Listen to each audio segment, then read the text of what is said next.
Hey guys, good afternoon. एक बार फिर से आप सभी का स्वागत है आज की शानदार क्लास में spotting error episode number second लेकर।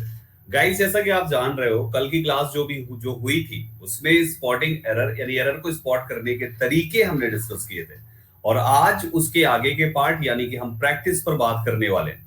आज का सेशन बहुत ही बारीकी से उन्हीं सारे तरीकों को इंप्लीमेंट करना सिखाने को लेकर है। बहुत सारे क्वेश्चंस लेकर आया हूं। होमवर्क में आपको 60 क्वेश्चंस और आज मिलने वाले हैं। मतलब टोटल 60 सवाल आज भी लाया हूं, 60 क्वेश्चंस कल भी थे। तो टोटल आपके पास 120 क्वेश्चंस तो ये मिल गए आपको, राइट। लेकिन मैं आपको, जैसा कि मैंने आप सभी से कमिटमेंट किया, तो मैं और भी क्वेश्चंस आपको प्रोवाइड करूंगा। अराउंड 1000 क्वेश्चंस आपको दूंगा। तो अभी 1000 और दूंगा, ये 120 बोनस में रखो, 1000 क्वेश्चंस आपको और दूंगा। दूसरा, मैंने कल की क्लास पे ये बोला था कि बहुत सारे ऐसे बच्चे होंगे जिनको बेसिक से पढ़ना होगा, noun pronoun adjective verb adverb preposition ऐसे करके। तो ये पार्ट 3 है गाइस हमारे इस सीरीज का, बेसिक इंग्लिश बैच का। बेसिक इंग्लिश बैच की सीरीज का पार्ट 3 है।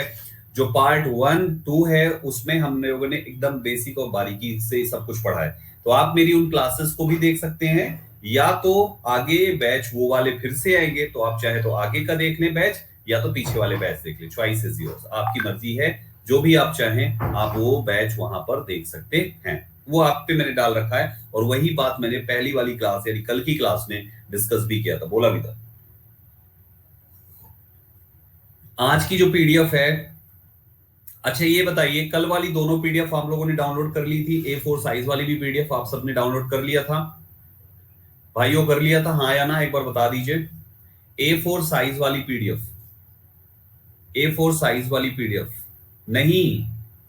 अरे ऐसे कैसे यार, मैंने A4 साइज भी ऐसे ही अपलोड किया था जैसे इसमें अपलोड है। इसी में तो थी आपके, उसमें अपडेट्स पे नहीं थी क्या? जो अपडेट्स था, अपडेट्स पे नहीं थी क्या A4 साइज की पीडीएफ? अच्छा,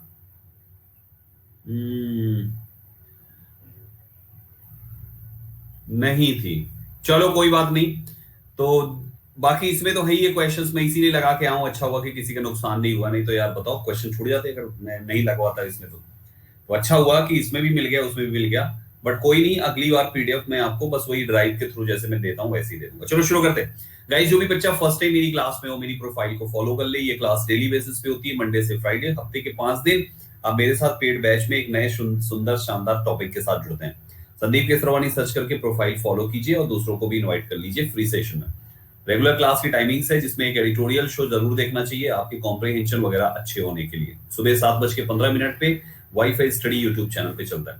आइए शुरू करते हैं दोस्तों। तो एरर हमें फाइंड करनी है। Find out which part of the sentence has an error and select the appropriate option. If a sentence is free from error, select no error. हमें एरर फाइंड करनी है, ठीक है ना। अब देखिए यहां पर ध्यान से, एक एक क्वेश्चन को कैसे हम करेंगे क्वेश्चंस में ही मैं आपको अब सिखाऊंगा, क्योंकि कल मैंने सारे तरीके आपको सिखा दिए। आज आप डायरेक्ट क्वेश्चंस में मेरे साथ प्रैक्टिस करने वाले हैं, है ना। तो चलिए शुरू करते हैं। सबसे पहला सवाल आपके सामने स्क्रीन पर है। सेंटेंस है, a major contribute of Mathura sculptors of that period was the creation and popularization of the Buddha's image in human form। हमारे सामने पहला क्वेश्चन आया। गाइस, शुरुआती 5 क्वेश्चन विदाउट पॉल करें क्या? शुरुआती 5 क्वेश्चन विदाउट पॉल, अगर आप लोग परमिशन दे तो। क्योंकि पॉल करूंगा तो फिर मैं आपको अलाउ कर रहा हूं। अभी मैं चाहता हूं कि आप मेरे साथ सीख जाओ शुरुआती में, ठीक है। शुरुआती 5 क्वेश्चन विदाउट पॉल होंगे, फिर उसके बाद विद पॉल हम लोग करेंगे। तो पहला सवाल हमारे सामने आया हुआ है। अब हम सबसे पहले शुरू करते हैं आर्टिकल ए से। ध्यान देते हुए मेरे भाइयों, आर्टिकल ए से शुरुआत हुई। नियम क्या कहता है आर्टिकल, कोई कल के नियम याद करो और मेरे पढ़ाए हुए रूल्स का नियम याद करो। मैं आपको इंप्लीमेंटेशन सिखा रहा हूं हर एक इंग्लिश ग्रामर का। तो आर्टिकल आया हुआ है नाउन, इस वाले जोड़े में नाउन होना चाहिए। जोड़ा जोड़ा जैसे होता है, तो ये जोड़े में नाउन होना चाहिए। हमने आर्टिकल के बाद एडजेक्टिव लिख दिया, तो आपने आर्टिकल लिखा, फिर उसके बाद आपने एडजेक्टिव लिख दिया। कोई बात नहीं, एडजेक्टिव नाउन का क्वालिफायर बन जाएगा। तो हमें जोड़े में नाउन चाहिए आर्टिकल के लिए। अब एडजेक्टिव लग गया तो एडजेक्टिव के बाद नाउन लगा दीजिए। लेकिन आपने एडजेक्टिव के बाद कंट्रीब्यूट लिख दिया, जो कि पार्ट्स ऑफ स्पीच में एक वर्ब है। कंट्रीब्यूट का मतलब होता है योगदान करना, एक वर्ब है। हमारा यानी ये नाउन की जगह वर्ब लग गया। ऐसा तो कोई पेयर ही नहीं है कि जो आर्टिकल हो और एडजेक्टिव हो और वर्ब हो, आर्टिकल हो एडजेक्टिव हो और वर्ब हो, ऐसा कोई पेयर ही नहीं है। जब ऐसा कोई पेयर नहीं है तो आपके सामने दो तरीके आएंगे। तरीका नंबर 1, अगर आप इस वर्ब को सही मानते हो तो एडजेक्टिव को एडवर्ब बना दीजिए और आर्टिकल को हटा दीजिए। तो कितना सुधार करना पड़ा आपको, इसको और इसको 2 सुधार करना पड़ा। और अगर आप इसको नाउन बनाना चाहते हो, अगर आप आर्टिकल को सही और एडजेक्टिव को सही मानते हो तो इस वर्ब को केवल नाउन बना दीजिए। कितना सुधार करना पड़ा, केवल वर्ब से नाउन 1 सुधार। सबसे कम से कम सुधार जो करना पड़े उसी में सुधार किया जाता है। मेरे कहने का मतलब ये, कम से कम जितना कम सुधार करना पड़े, सबसे कम जिसमें सुधार से सही हो जाए वही वाला आंसर होता है। तो गाइस हमें ये सुधार करने की जरूरत है, कंट्रीब्यूट को हटाइए और कंट्रीब्यूशन कर दीजिए। तो हमने यहां पर एरर फाइंड कर ली, कंट्रीब्यूट की जगह पे कंट्रीब्यूशन मिल गया। हमारा उसकी जगह पे कंट्रीब्यूशन होना चाहिए, CONTRIBUTION, कंट्रीब्यूशन कर दिया, एरर मिल गई। ठीक है, एरर मिल गई। ओके, बात आगे चलेगी अभी और बात यहाँ पे खत्म नहीं हुई है। हमें एरर मिल गई, एरर आप मार्क कर लो, वो अपनी जगह है। लेकिन बहुत सारे मेरे पुराने बच्चे हैं वो ऑलरेडी एरर में माहिर हो चुके हैं, तो वो धैर्य बना के रखें। नए बच्चों को भी थोड़ा सा 4-5 सेंटेंसेस तक साथ में आने दो, फिर ये भी भागेगी आपके साथ। तो हमने यहाँ पे कंट्रीब्यूट को कंट्रीब्यूशन कर दिया। फिर आगे जैसे ही चले, आप ये भी ध्यान दे के चले कि भाई साहब हमारा सेंटेंस का शुरुआत जो है इससे हुआ था। हमने ये जो हमारा हिस्सा है, ये हमारा हिस्सा सेंटेंस का सब्जेक्ट है। तो हमने कल कुछ सब्जेक्ट से संबंधित कुछ कहानियां सुनाई थी, सब याद होनी चाहिए। सब्जेक्ट में अ मेजर कंट्रीब्यूशन किसका, मथुरा स्कल्पचर्स का। तो यहां पर मथुरा स्कल्पचर्स का मेजर कंट्रीब्यूशन, कंट्रीब्यूशन एक सिंगुलर नाउन है, एक सिंगुलर सब्जेक्ट है, तो सिंगुलर वर्ब की जरूरत है। आगे हम चलते हैं। ऑफ दैट पीरियड, उस समय के, है ना, मथुरा स्कल्पचर्स उस समय के, ये हो गया समय, इससे दिक्कत नहीं है। अब इस सब्जेक्ट के लिए हमें सिंगुलर वर्ब चाहिए, सिंगुलर वर्ब वाज लगी हुई है, वाज था उस समय के लिए, दैट पीरियड है, दैट है इसलिए यहां पे वाज है। अगर दैट नहीं होता, दिस होता, तो गाइस फिर वाज गलत हो जाता, फिर हमें इज लगाना पड़ता। A major contribution of Mathura sculptures of that period, उस समय के major contribution of Mathura sculptures का वाज था क्या, द क्रिएशन। अब आप देखो फिर से यहां पर आर्टिकल दा लिख दिया, नियम वही कहता है नाउन का फॉलोअर बनेगा। और मजे की बात यह है कि डायरेक्ट बाद इस बार नाउन ही लगा दिया गया, क्रिएशन। नाउन लिख दिया, फिर नाउन के बाद उसने एंड जोड़ दिया। नियम एंड का कहता है दोनों साइड सेम होना चाहिए, इसलिए इधर भी नाउन आएगा, पॉपुलराइजेशन नाउन लगा दिया। तो यहाँ पे was the creation and popularisation, the noun दोनों को इकट्ठा मान लो, फिर ऑफ लगाया तो फिर इधर साइड नाउन आना चाहिए, तो इसलिए लिखा हुआ है द बुद्धाज इमेज। अभी ये बुद्धाज इमेज किसमें, इन ह्यूमन फॉर्म, ह्यूमन के फॉर्म में। तो भाई सारा सही है, केवल एक ही गलती है, दैट इज कंट्रीब्यूट का कंट्रीब्यूशन। अब समझ गए कैसे करते हैं एरर, एरर कैसे करते हैं, कैसे मैं सारे रूल्स को इंप्लीमेंट करता हूं एक साथ। जैसे आप लोग पूछते हो ना कि संदीप सर इतने रूल्स याद कैसे रहते हैं आपको, इतने सारे रूल्स याद कैसे रहते हैं। मैं इतने सारे रूल्स जो याद करके बैठा हूं, मेरे और आपके रूल्स बराबर है, बहुत ज्यादा अंतर नहीं है। मैक्सिमम तो मैं आपको पढ़ा ही देता हूं, आप मेरे रूल सीखे हुए हो। लेकिन एरर आप इसलिए नहीं फाइंड कर पाते क्योंकि आप पूरा सेंटेंस पढ़ते हो, पूरा सेंटेंस का इकट्ठा रूल लगाते हो, और मैं हर शब्द का रूल लगाता हूं। बस मेरी स्पीड अच्छी है, ठीक है। और ये स्पीड अच्छी पैदा होके नहीं आई है, स्पीड अच्छी हुई है प्रैक्टिस करके। अब वो मैं आपसे करवा ही रहा हूं, तो आपकी भी हो जाएगी। तो बस धैर्य बना के लगातार करते रहें, गलत होने पर रोना नहीं है, परेशान नहीं होना है, हताश नहीं होना है। दूसरे सवाल पे आ जाइए मेरे साथ। अभी दूसरा क्या कहता है, education has become a road to success. Success is not only in terms of becoming rich, having luxury and comfort, but also in terms of encourages healthy lifestyle. बड़ा प्यारा सा क्वेश्चन है।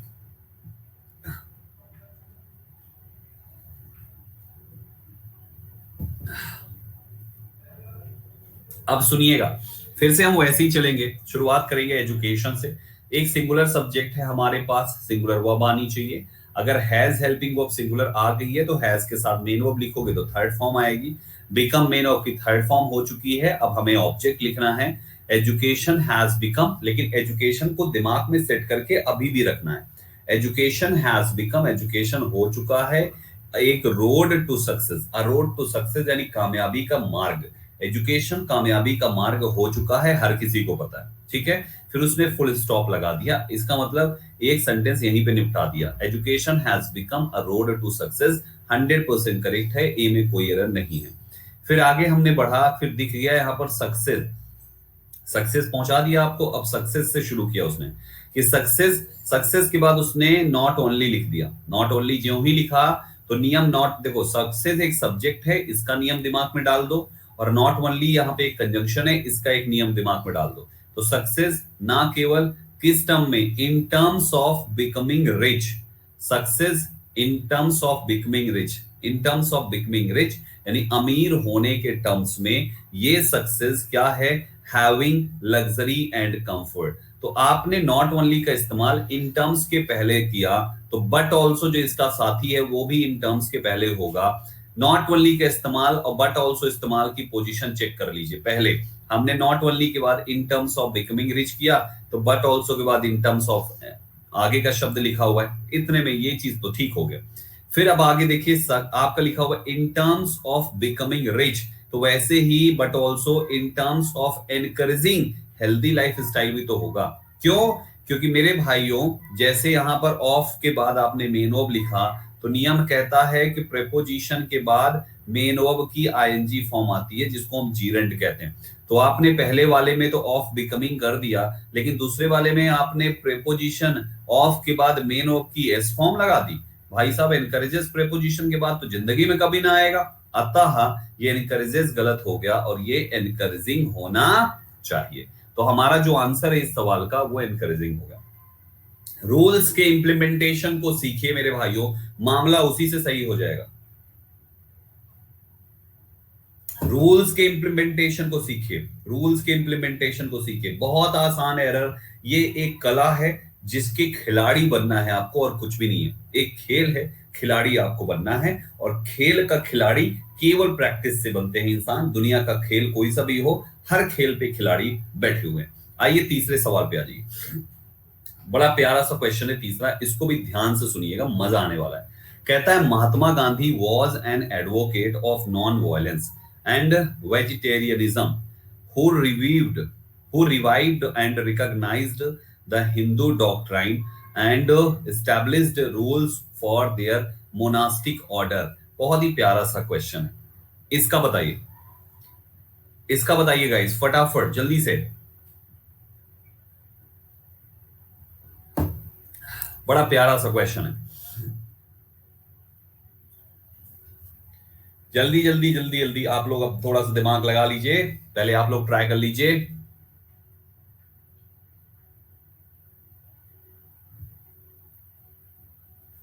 वेरी गुड, बहुत अच्छे। अब देखिए मैं फिर से, मेरे साथ चलिए, एक एक चीज के नियम को दिमाग में बैठाते चलते हैं। सेंटेंस का हर शब्द का रूल याद आ जाना चाहिए जैसे ही सेंटेंस को हम पढ़े। महात्मा गांधी एक सब्जेक्ट ने सिंगुलर वर्ब ले लिया। महात्मा गांधी थे एक एडवोकेट, बिल्कुल सही आर्टिकल है एडवोकेट के लिए। एडवोकेट थे किस चीज के, तो नॉन वायलेंस के एडवोकेट थे। केवल नॉन वायलेंस ही नहीं बल्कि साथ में वो वेजिटेरियनिज्म के भी एडवोकेट थे। तो जैसे ऑफ के बाद नॉन वायलेंस एक नाउन है, तो एंड से दूसरा शब्द भी नाउन ही होना चाहिए, अतः वेजिटेरियनिज्म भी एक नाउन है। तो Mahatma Gandhi was an advocate of non violence और वेजिटेरियनिज्म, यानी इन दो चीजों के महात्मा गांधी वकालत किया करते थे, समर्थक थे। यहाँ पे वकालत करना नहीं है, यहाँ पे समर्थक होना है इस एडवोकेट का मतलब। हु रिवाइव्ड, जिन्होंने जीवित कर दिया। आपने हु के बाद रिवाइव्ड लिखा, एक वर्ब लिखा आपने, लेकिन वर्ब के डायरेक्ट बाद फिर आपने एंड लगा दिया। मेरे भाइयों जिस प्रकार से ऊपर एंड ने नाउन को जोड़ा, वैसी यहाँ पे एंड वर्ब को जोड़ेगी। तो वर्ब के इधर साइड भी सेम ही वर्ब होनी चाहिए, थर्ड फॉर्म, यहाँ पर भी थर्ड फॉर्म, सेकेंड फॉर्म जो भी है, तो यहां पर भी सेकेंड फॉर्म की वर्ब आएगी, इसलिए रिवाइव्ड एंड रिकॉग्नाइज्ड का इस्तेमाल किया। ठीक है, सेम सेम। एंड की सबसे खूबसूरत और अच्छी बात यह है कि दोनों साइड बिल्कुल बिना पक्षपात किए हुए एक जैसे पार्ट्स ऑफ स्पीच, एक जैसे पार्ट्स ऑफ स्पीच को जोड़ता है। ठीक है ना, तो गाइस यहां पे ये मामला हो गया। अब सुनिएगा, इसके बाद यहां पे आता है हु रिवाइव्ड एंड रिकॉग्नाइज्ड जिन्होंने रिवाइव कर दिया और रिकॉग्नाइज किया किसको, द हिंदू डॉक्ट्राइन को। हिंदू डॉक्ट्राइन, डॉक्ट्राइन मींस होता है सिद्धांत, यानी the Hindu doctrine, the Hindu के सिद्धांत को जिन्होंने रिकॉग्नाइज किया, जीवित किया। और यानी कि आप यहां पर देखो, महात्मा गांधी ने जीवित किया और पहचान दी द हिंदू सिद्धांत को। कौन से टेंस में, पुराने समय में। तो और लगाया एक पूरी क्लॉज लिखने के बाद, तो एंड के बाद अब यहां पर भी फिर से पूरी क्लॉज आएगी, क्योंकि ये क्लॉज क्लॉज को जोड़ा जा रहा है। यहां ये वाला एंड क्लॉज जोड़ रहा है, ये वाला एंड जो है नाउंस जोड़ रहा है, ये वाला एंड वर्ब जोड़ रहा है। तो जो एंड जिस चीज को जोड़े उस एंड को उसी के हिसाब से जोड़ो। फिर एंड देखा हमने, अब ये क्लॉज जोड़ेगा। जैसे यहां पर रिवाइव्ड, पास्ट की बात करी, आगे भी पास्ट ही बात करेगा। एंड एस्टैब्लिश्ड, गांधी जी आज नहीं है, पुरानी बात है, इसलिए पास्ट ये भी होगा। तो रिवाइव किया और रिकॉग्नाइज किया द हिंदू डॉक्ट्राइन को, और एस्टैब्लिश किया रूल्स को फॉर देयर मोनास्टिक ऑर्डर। किसके मोनास्टिक ऑर्डर की बात चल रही है? अरे वही द हिंदू डॉक्ट्राइन जिसको इन्होंने जीवित किया, जिसको इन्होंने पहचान दिलाई। तो मुद्दा आपके इसका है, आप देयर क्यों लगा रहे हैं? देयर मोनास्टिक ऑर्डर कैसे हो सकता है? अतः गलती तो है, तो देयर यहां पे प्रोनाउन हो गया गलत। मैंने कहा ना, कोई भी चीज दिखे उसका किससे संबंध है इसका पता लगाओ। तुम सब बन जाओ क्राइम पेट्रोल के पुलिस वाले, सब बन जाओ। मतलब है सीबीआई वाले ही, यानी आप वो चाहता तो ये भी तो लिख सकता था कि every uneducated person comma although successful comma either does not have knowledge or does not have the moral values। मतलब दो बार does not नहीं करते, फिर दूसरे तरीके से बनाते, राइट। तो बात वही है, एक्चुअली बात वही है। बात यहां पर लेस नॉलेजेबल का मतलब ही वही है जो इधर does not have the moral value का मतलब निकल के आ रहा है। नकारात्मक नकारात्मक बात एक ही है। अदर एजुकेटर की तरह बनाओ ग्रुप, नहीं यार। अदर एजुकेटर्स क्या प्रमोट करते हैं क्या? अदर एजुकेटर्स क्या ग्रुप अपना बताते हैं क्या क्लास में? कौन कौन से सर बता रहे हैं आजकल ग्रुप? यार मतलब कंपनी की पॉलिसी में नहीं है यार, ऐसे कैसे बता रहे हैं? अरे सारे एजुकेटर बता रहे हैं, अरे गजब। चलो अच्छा, आज मैं पूछूंगा यार, लो लिख लेता हूं मैं लिख लेता हूं, तुरंत लिख लेता हूं, चीजों को लिख के रखता हूं मैं, ठीक है। टीजी ग्रुप के बारे में पूछना है,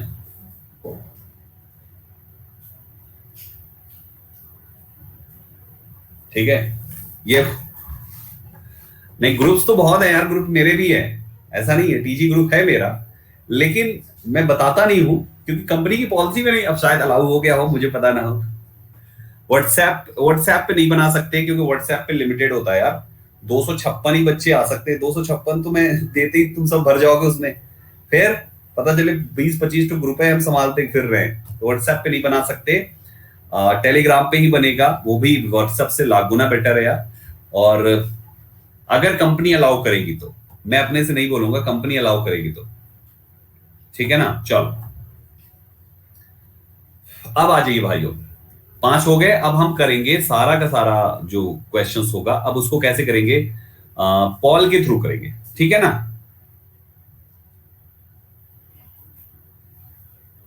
ओके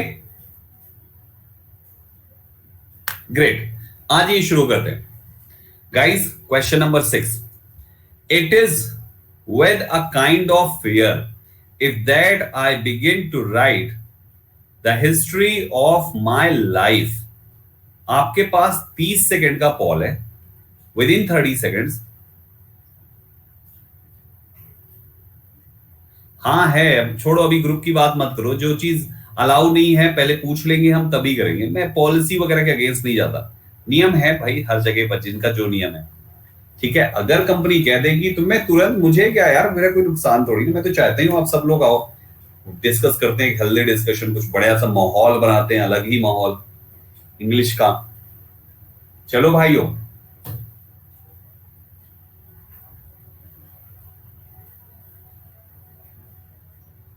आज ही पूछ लूंगा मैं, डोंट वरी।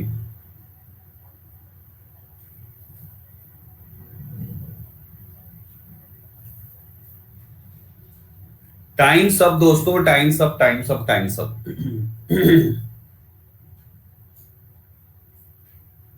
अब सुनो, प्रशांत, इलेक्ट्रॉन एंड आरती, बहुत अच्छा कर रहे हैं आप तीनों, सुनिएगा ध्यान से।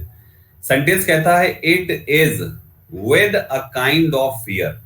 इट इज, यह है, साथ एक प्रकार के डर के, यह एक प्रकार के डर के साथ वाली बात है। फिर उसके बाद उसने लिखा इफ, एक कंजंक्शन है। फिर उसके बाद उसने लिखा दूसरा वर्ड इफ दैट। अगर हम पेयरिंग वाले के हिसाब से देखें तो इफ और दैट का इस्तेमाल कभी साथ में आज तक हुआ ही नहीं। पेयर के हिसाब से भी देखें तो इफ और दैट कभी साथ में इस्तेमाल आज तक हुआ ही नहीं। तो मामला ये है कि अगर इफ दैट साथ में नहीं हुआ तो यहां भी नहीं आना चाहिए।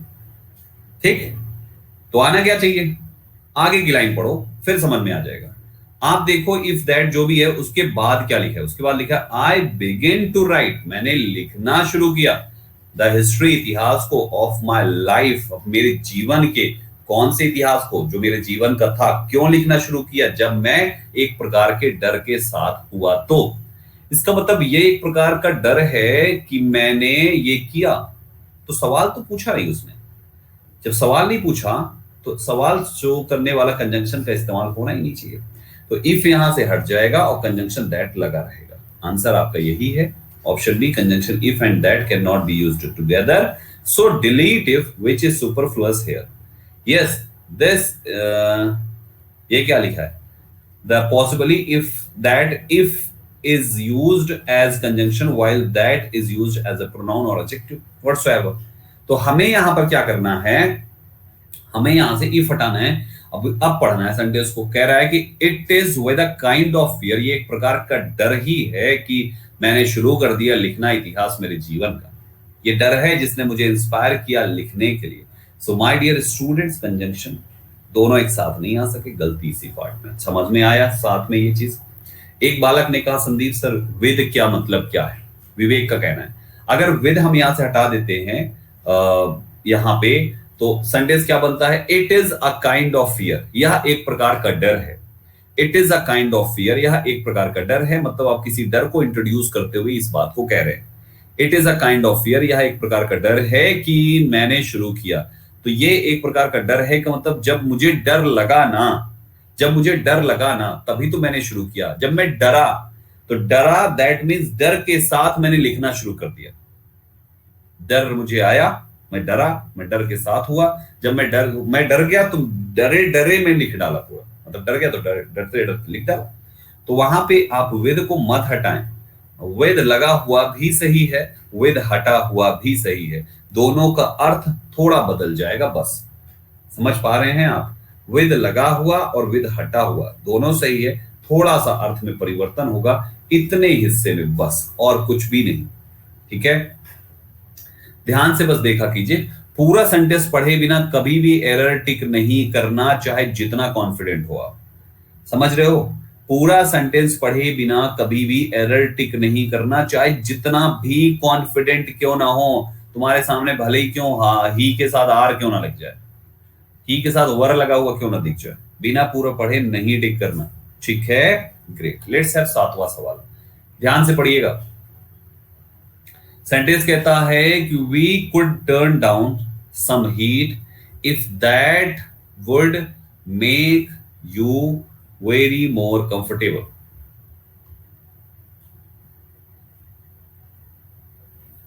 सोच समझ के मामला फंसा देगा ये आपको। सोच समझ के, टिक मत करना गलती से।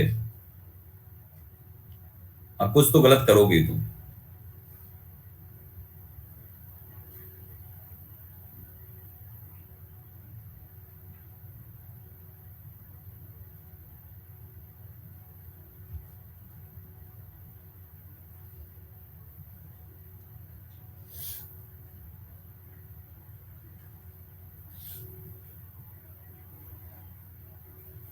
गाइस 46% सही जवाब आया।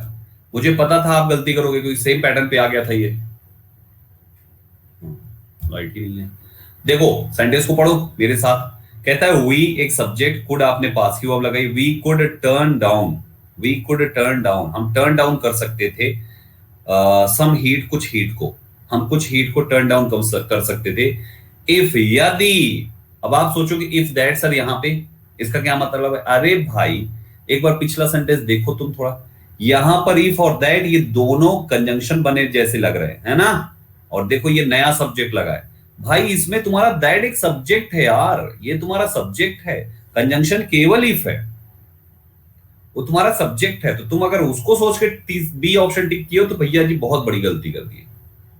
ये तो पहचानो ना, कंजंक्शन में दो कंजंक्शन आदमी है। तो we could turn down some heat यदि वो would make you very more comfortable, यदि वो तुमको बहुत ज्यादा कंफर्टेबल बनाता है।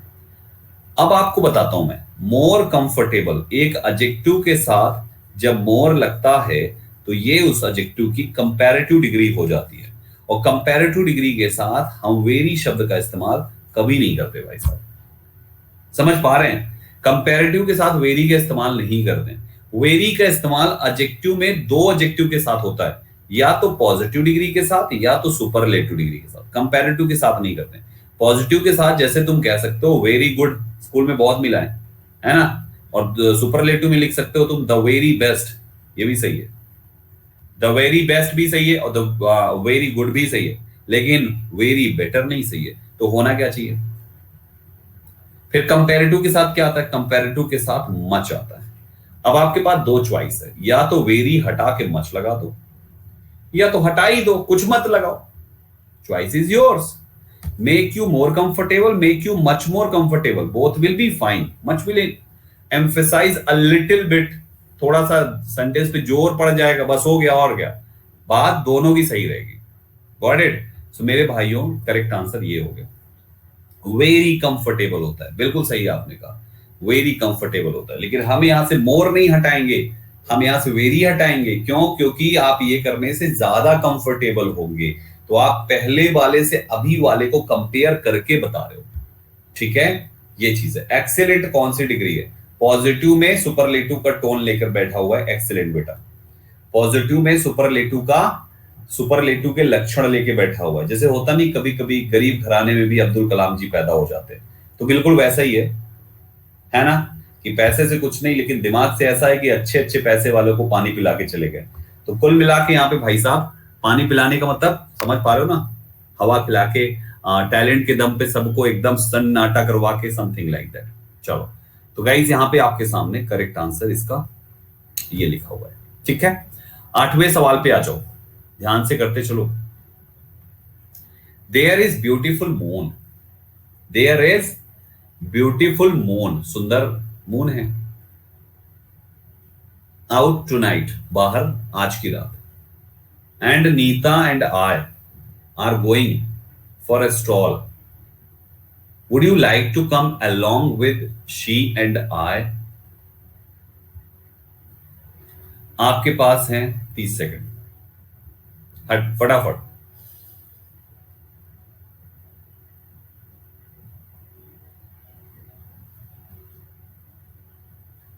29%, बहुत अच्छा कर रहे हैं आप।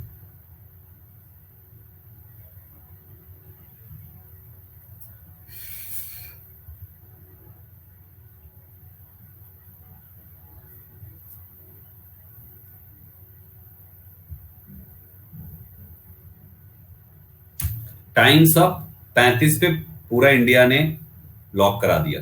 ऋषभ चटर्जी सही कर रहे हैं, अंश कटारिया एंड इलेक्ट्रॉन का सही आंसर आ रहा है। सुनिएगा ध्यान से फिर से।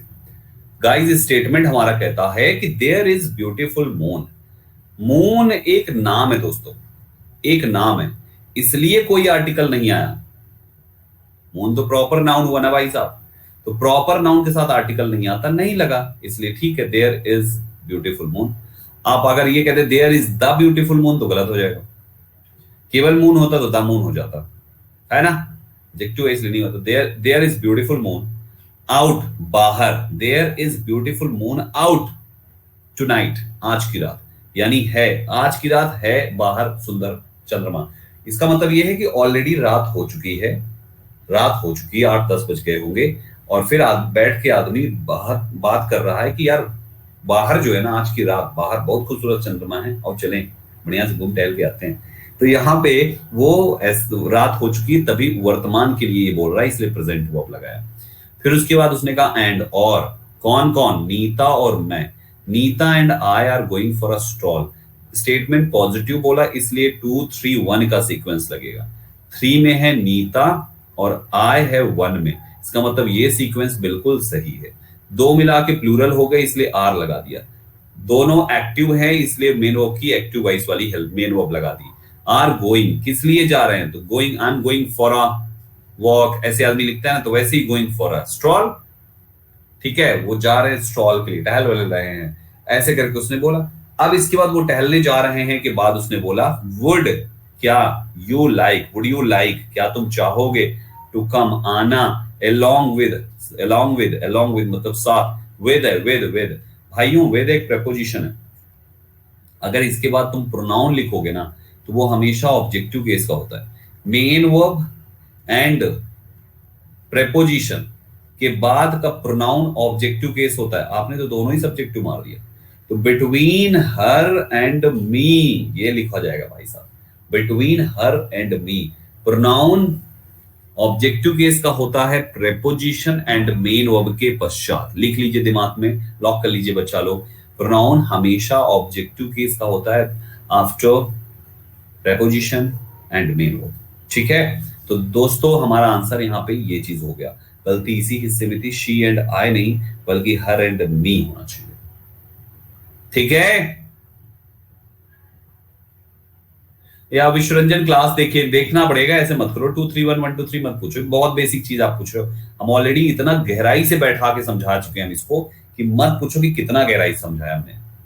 तो ये चीज आपको फिर से क्लास देखनी पड़ेगी अगर कंफ्यूजन है तो।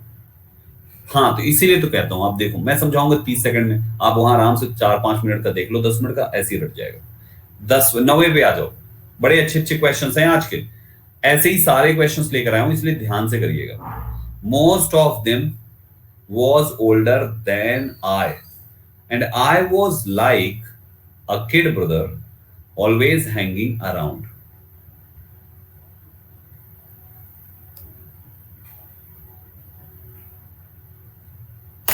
सोच समझ के आराम से।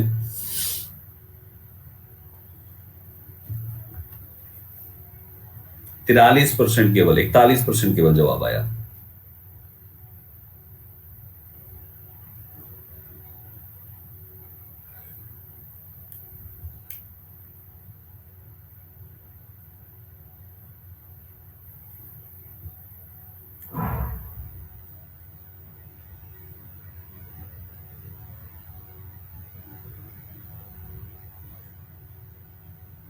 टाइम सब दोस्तों। अब एक इधर को एक बात बताओ, most of them was older than I, सबसे पहले मोस्ट ऑफ देम लिखा हुआ है, पहले तो इसको समझो।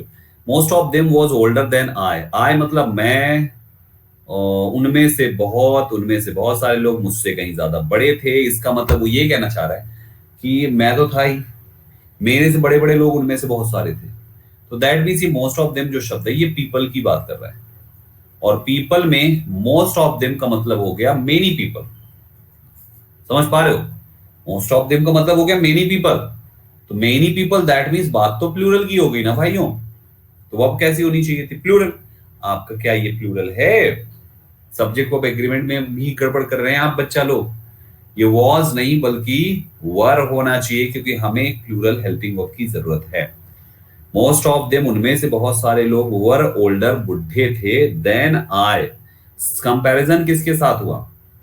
कंपैरिजन मोस्ट ऑफ देम उनमें से बहुत सारे लोगों के साथ, जो कि इस जगह का सब्जेक्ट है।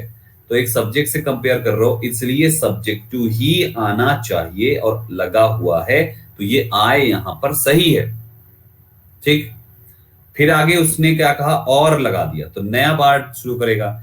और मैं था जैसे एक kid brother, and I was like a kid brother, मैं एक छोटे भाई की तरह था, हमेशा हैंगिंग अराउंड, इधर उधर फुदकते हुए।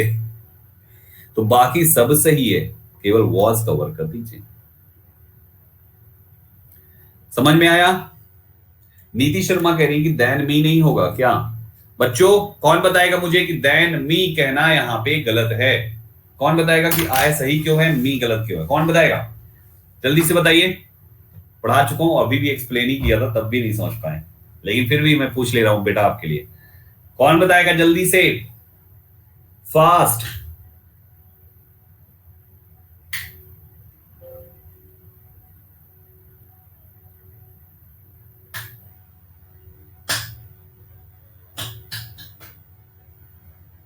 वाह, इसका नियम ये है बेटा कि जब कभी भी कंपेयर किया जाता है तो सब्जेक्ट को सब्जेक्टिव से करते हैं और ऑब्जेक्ट को ऑब्जेक्टिव से करते हैं।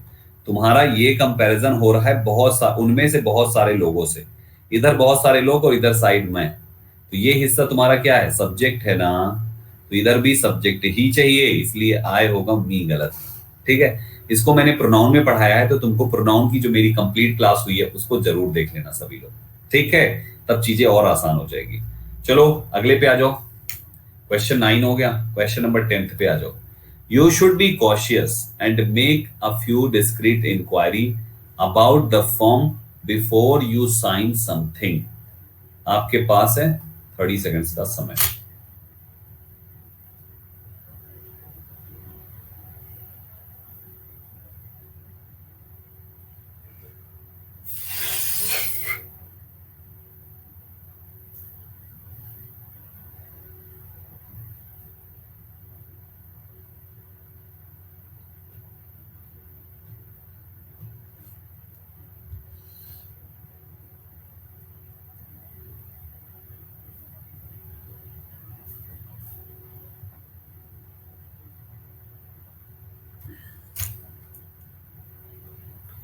60% लॉक किए गाइस। सब्जेक्ट, फिर modal should, you should B, फिर ये मेन वर्ब हो गई, फिर ये आपने कॉशियस एक एडजेक्टिव लिख दिया, यू शुड बी, तुम्हें होना चाहिए, क्या होना चाहिए, सावधान होना चाहिए। और यही शुड के हिसाब से अगली मेन वर्ब कंटिन्यू कर लिया, you should make a few. देखो, फिर ये यू के और शुड के हिसाब से मेन वर्ब की फर्स्ट फॉर्म, फिर क्या चाहिए, ऑब्जेक्ट चाहिए, मेन वर्ब तक आ चुका है, अ फ्यू। आ फ्यू आ गया तो नाउन इसके साथ प्लूरल होना चाहिए, क्या हमारे पास प्लूरल नाउन है, तो ये इंक्वायरी नहीं बल्कि इंक्वायरीज होना चाहिए, डिस्क्रीट इंक्वायरीज। किसके बारे में, अबाउट द फॉर्म के बारे में, बिफोर तुम साइन करो कोई भी चीज उसके पहले सारी इंफॉर्मेशन निकाल लो। तो आंसर तुम्हारा ऑप्शन नंबर बी है भाइयों, ऑप्शन बी मार्क कर लीजिएगा, ठीक है। गॉट दिस एवरीवन, हाँ या ना?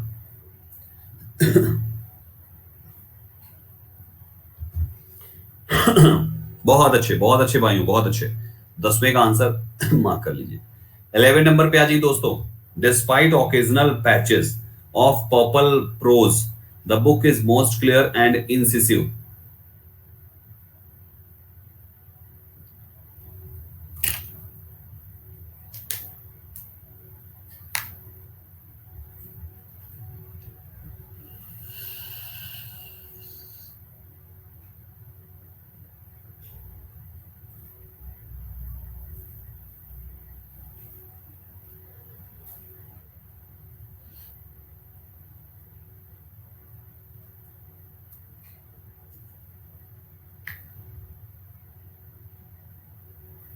Times up. 53 पे लॉक हुआ दोस्तों। स्टेटमेंट ने कहा despite occasional patches of purple prose, purple prose के ओकेजनल पैचेस के बावजूद भी द बुक किताब इज है most clear and incisive. Clear और इंसिसिव कौन है, किताब है, मतलब आप एक नाउन के लिए ये दो एडजेक्टिव इस्तेमाल कर रहे हो, ठीक है। फिर ये मोस्ट किसके लिए, मोस्ट क्लियर है और मोस्ट इंसिसिव है, इसका मतलब मोस्ट शब्द का इस्तेमाल आपने किया है एडजेक्टिव के लिए। तो ये मोस्ट शब्द पार्ट्स ऑफ स्पीच में एडवर्ब होना चाहिए, क्या मोस्ट एडवर्ब है, नहीं है, तो होना क्या चाहिए, मोस्टली क्लियर एंड इंसिसिव, ये सही है।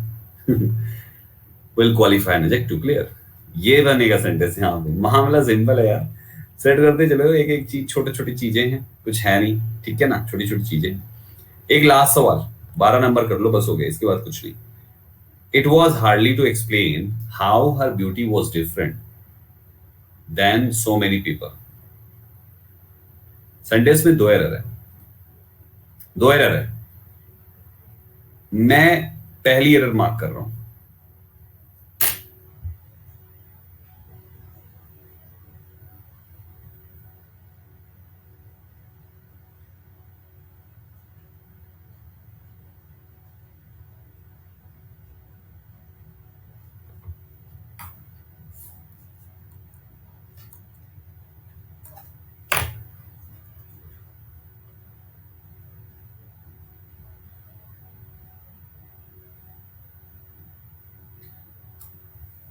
मुस्कान ऑल इंडिया पहली रैंक है, शिवानी की दूसरी, मंथन की तीसरी, बाकी बच्चे अपना नाम देख लें। कहता है it was hardly to explain, नहीं होता है, ये मुश्किल था एक्सप्लेन करना, हार्डली नहीं होगा, it was hard to explain, ये बहुत ही कठिन था एक्सप्लेन करना कि कैसे उसकी ब्यूटी वॉज डिफरेंट थी from so many others, from दूसरे लोगों से। तो गाइस डिफरेंट फ्रॉम होता है, देन नहीं होता। तो एक दूसरी गलती इसमें है, पहली गलती इसमें। मैंने क्या बोला था, फर्स्ट एरर आपको मार्क करना, तो फर्स्ट एरर यही है, इसी को मार्क करना। तो गाइस ये रहे आपके आज के 12 सवाल। बाकी आपके लिए मैं टोटल 60 लेकर आया हूं, प्रैक्टिस कर लेना अच्छे से, आंसर भी इसी में लिखा हुआ है। और देख लो भैया, ये मैं पीडीएफ भी इसमें ये लगा के आऊं A4 साइज, ये देखो पूरे 60 हैं इसमें, पूरे के पूरे, ठीक है। तो बच्चा लोग ये है, बाकी अगर वो नहीं होती तो इसमें तो पूरे 20 के 3 सेट हैं, तो मैंने एक भी सेट पूरा नहीं कराया, 12 ही क्वेश्चन कराए, तो पहले में ही 8 बचे हुए हैं और बाकी 20 के 2 और, तो 20 + 20 पूरे 48 क्वेश्चंस आपको प्रैक्टिस करनी है, ठीक है। याद रखें, अच्छे से कर लें। चलो गाइज, प्रोफाइल फॉलो कर लें जो पहली बार है, ताकि क्लास की नोटिफिकेशन पाते रहें। रेगुलर इन टाइमिंग्स पे क्लासेस को देखते रहिए। Keep learning, keep practising, all the best.